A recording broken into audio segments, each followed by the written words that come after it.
இந்த கற்பு அப்படிங்கிறது ரொம்ப ஹைலி ஒரு டிஸ்கஸ்டு, டிபேட்டட், டிஸ்பியூட்டட் சப்ஜெக்ட் நம்ம தமிழ் கலாச்சாரத்தில்.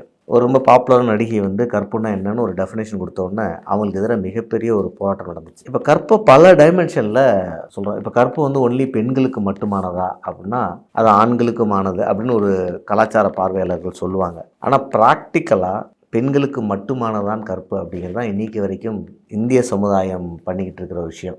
ஆண்களுக்கு அது பேரளவில் இருக்கிறது. எனக்கு தெரிந்து அந்த கற்புல சந்தேகப்பட முடியாத ஒரே ஆணாக ஸ்ரீ ராமச்சந்திரமூர்த்தி ஒருத்தர் தான் இருக்கார். அதுக்கப்புறம் வந்த எல்லாத்துக்கு மேலேயும் ஒரு அந்த விஷயத்தில் பேசக்கூட முடியாத அளவுக்கு ஒரு அமைப்பு இருக்குது. அப்படி தான் நான் பார்க்குறேன். ஸோ கற்பு அப்படிங்கிறது உடல் சார்ந்ததா அப்படின்னா நம்ம சமுதாயம் உடல் சார்ந்ததாக அதை பார்க்குது. ஆனால் அது மனம் சார்ந்தது அப்படிங்கிறதா ஐடியாலஜிக்கல் பீப்புள் பார்க்குறது. ஸோ உடல் சார்ந்ததுன்னா ஒரு பெண் பலவந்தப்படும் பொழுது அவர் கற்பழிக்கப்படுறான்னு நம்ம எழுதுகிறாங்க புத்தகத்தில், செய்திகள் எழுதுகிறோம். அப்போ அந்த கற்பழிப்பு வந்து உடல் சார்ந்தாயிடுது. அந்த பொண்ணுக்கு அந்த ஒரு உறவுல விருப்பம் இல்லாவிட்டாலும் அவள் கற்பழிக்கப்படுகிறது அப்படிங்கிற அர்த்தம் வரும்பொழுது இது உடல் சார்ந்தாயிடுது.